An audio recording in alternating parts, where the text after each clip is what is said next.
ওকে 3 number দেখো, 3 number এখানে 56 plus 16, আমরা 56 কে বাইনারিতে কনভার্ট করব। এখানে লিখো 56 2 দ্বারা ডিভাইড করো, 2 দ্বারা ডিভাইড করলে আমরা কি লিখবো এখানে 20, 27 দুগুণে 54, তাই না? 27 দুগুণে 54, 28 দুগুণে 56, সরি 28 দুগুণে 56 বাক্সের 0। আবার 2 দ্বারা ডিভাইড করো 14 বাক্সের 0। আবার 2 দ্বারা ডিভাইড করো 7 দুগুণে 14 বাক্সেস 0। আবার 2 দ্বারা ডিভাইড করো 3 দুগুণে 6 বাক্সেস 1।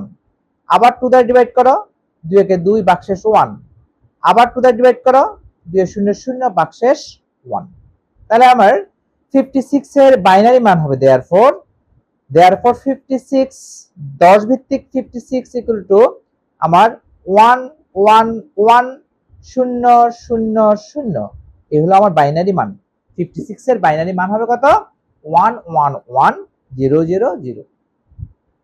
আমরা 56 কে বাইনারিতে কনভার্ট করে ফেললাম। এখন কনভার্ট করব 16 কে। হ্যাঁ, 16 কে বাইনারিতে কনভার্ট করব। বাইনারিতে আমরা এভাবে কনভার্ট করতে পারি অথবা আমরা অন্যভাবে করতে পারি। জানো 56 এর কাছাকাছি তোমার প্লেস ভ্যালু হলো তোমার 32। তাহলে 32 16 8 4 2 1 লিখে যোগ করে করে দেখবো 56 কোথায় মিলে। যে ডিজিটগুলো যোগ করেছি আমরা সেগুলো করেছি এর আগে, সেই ডিজিটগুলো যোগ করে 56 মিলবে, সেই ডিজিটগুলোতে বিট 1 হবে, আর যেগুলো আমরা যোগ করব না সেগুলোতে বিট 0 হবে। তাহলে আমার দেখো এখানে বাইনারিতে এখানে তোমার 32 16 আর 8 যোগ করব, 32 16 আর 8 যোগ করলে আমার 56 হবে, আর বাকি সবগুলো 0 হয়ে যাবে।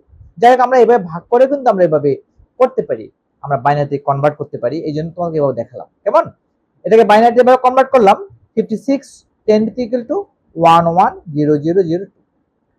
ওকে, এবার 16 যদি বাইনারিতে কনভার্ট করি, আমি চাইলে 16 কে এভাবে করতে পারি।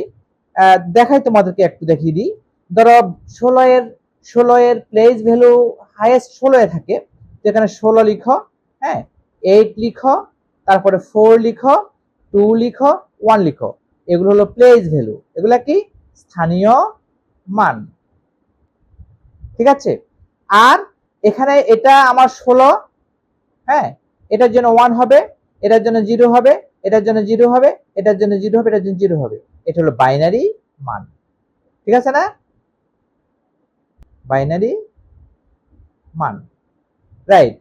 তাহলে 16 এর তোমার therefore 16 এর 10 ভিত্তিক 16 এগুলো লিখতে পারবো বাইনারি 1 1 2 3 4। এই এটা, এটাকে আমরা প্রত্যেক সংখ্যাকে আমরা কিন্তু এভাবে কিন্তু বাইনারিতে কনভার্ট করতে পারি। ঠিক আছে? তো আমরা এভাবে ভাগ করে করে করতে পারি। ভাগ করে করলে আমি কি পাবো? 1 0 0 0 0 পাবো। তো এভাবে করতে পারো, এভাবে করতে পারো। আমি একটা এভাবে দেখালাম, একটা এভাবে দেখালাম, নো প্রবলেম। এখন আমরা কি করব? আমরা যোগ করব। যোগ করব কিভাবে? আমরা কি কি আছে আমার এখানে 56, যোগ করে দাও। এখানে লিখো 1 1 1 1 2 3টা শূন্য, তারপর একের পরে এখানে কয়টা শূন্য? 4টা শূন্য। একের পরে 1 2 3 4টা শূন্য, তারপর কি করে দাও? যোগ করে দাও।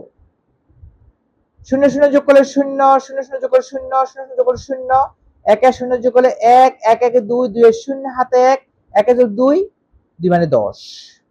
ঠিক আছে না? এই তো হয়ে গেল যোগ। খুব তাড়াতাড়ি করে ফেললাম। শূন্য শূন্য শূন্য শূন্য শূন্য শূন্য যোগ শূন্য, 1 1 শূন্য যোগ করলে 1 1 1 2 2 এর শূন্য হাতে 1 1 যোগ করলে 2 2 এর শূন্য হাতে 1 হাতে 1 বামে চলে আসে। ঠিক আছে? তাহলে আমার যোগফল কত হবে? therefore যোগফল বা অ্যানসার দিতে পারো। therefore অ্যানসার ইকুয়াল টু 1 0 0 1 একটা দুইটা তিনটা শূন্য। এটা হবে অ্যানসার। বুঝতে পেরেছো? ওকে বন্ধুরা আমার ভিডিও যদি তোমাদের ভালো লেগে থাকে অবশ্যই আমার ভিডিও লাইক করবে, তোমাদের প্রিয়জনদের কাছে সবাইদের কাছে আমার ভিডিওটি শেয়ার করবে, এবং আমার চ্যানেলটিকে কোনো ক্রমে সাবস্ক্রাইব করতে ভুলবে না। ঠিক আছে? ওকে বন্ধুরা, 4 নাম্বার দেখো, নাম্বার 4 আমরা করব এখন। 127 যোগ 27, 127 এর বাইনারি মান কত হবে? আমরা কিভাবে করব?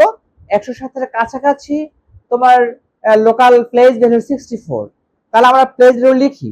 আমরা এভাবে শুরু করতে পারি 64 32 16 8 4 2 1 এ প্লেস রুল লিখলাম। এখন 64 127 কিভাবে হবে?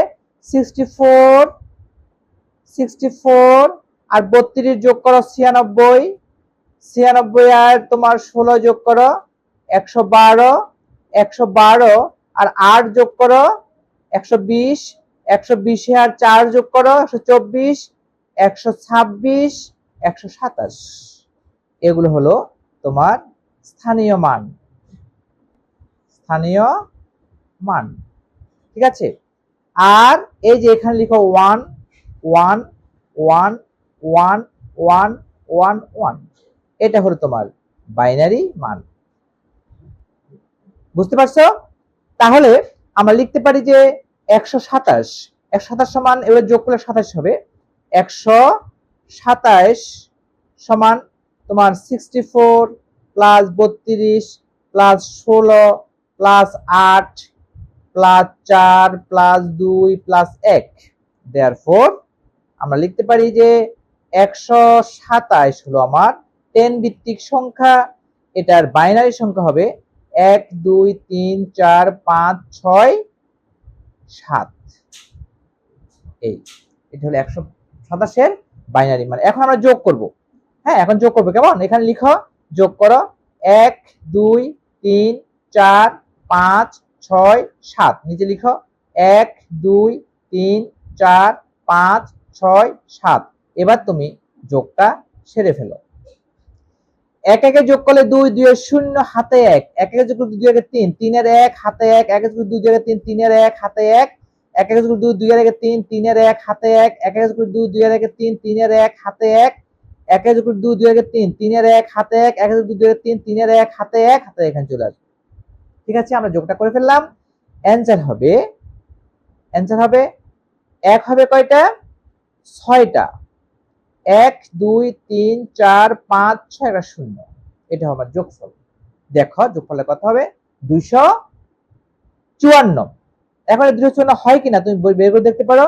1 2 3 4 5 6 7, 2 to the power 7, 2 to the পাওয়ার 7 মানে হলো 128। 128 প্লাস, এখন যোগ করে দেখো তুমি, যেমন দেখো 128 plus 64 plus 32 plus 16 plus 8 plus 4 plus 2 plus 0, এগুলো যোগ করে 254 হয় কিনা দেখো। হলে আমার হয়ে গেল। দেখো এখানে আমার যোগ করে 4 2 6 8 6 14, 14 6 20, 20 22, 22 4 26, 26 এর 8 এ 34, 34 এর 4, 34 এর 4 হাতে কত? হাতে হলো 3, 3 এর 4, 4 3 7, 7 6, 7 6 তোমার 13, 13 2 এ 15, 15 এর 5, 15 এর 5, 15 এর 5 হাতে 1, 15 এর 5 হাতে 1, 1 এর 2, 254। বুঝতে পেরেছো? তাহলে এটা 254। ঠিক আছে, আমরা দেখালাম তোমাদের, জাস্ট একটু তোমাদের করার প্রয়োজন নেই, জাস্ট তোমাদের দেখালাম যে এই যোগফল 254 সেটা তোমার দেখালাম। 127 যোগ করে 254, তাহলে এটা আমার 254 হয়ে গেল, যোগফলটা হয়ে গেছে। যোগটা কিভাবে করেছিলাম? 1 1 যোগ করলে 2, 2 মানে 10 না? তো আমরা 2 এর শূন্য জোর হলে 0 বসাবো, বিজোড় হলে 1 বসাবো। 1 1 যোগ করলে 2, 2 এর শূন্য হাতে 1, 1 এর যোগ করলে 2, 2 এর 3, 3 এর 1 হাতে 1, 1 এর যোগ করলে 2, 2 এর 3, 3 এর 1 হাতে 1, 1 এর যোগ করলে 2, 2 এর 3, 3 এর 1 হাতে 1, 1 এর যোগ করলে 2, 2 এর 3, 3 এর 1 হাতে 1, 1 এর যোগ করলে 2, 2 এর 3, 3 এর 1 হাতে 1, 1 এর যোগ করলে 2, 2 এর 3, 3 এর 1 হাতে 1, হাতে এখানে চলে আসে। অর্থাৎ বারবার 3 হচ্ছে, 3 এর 1 বসবে।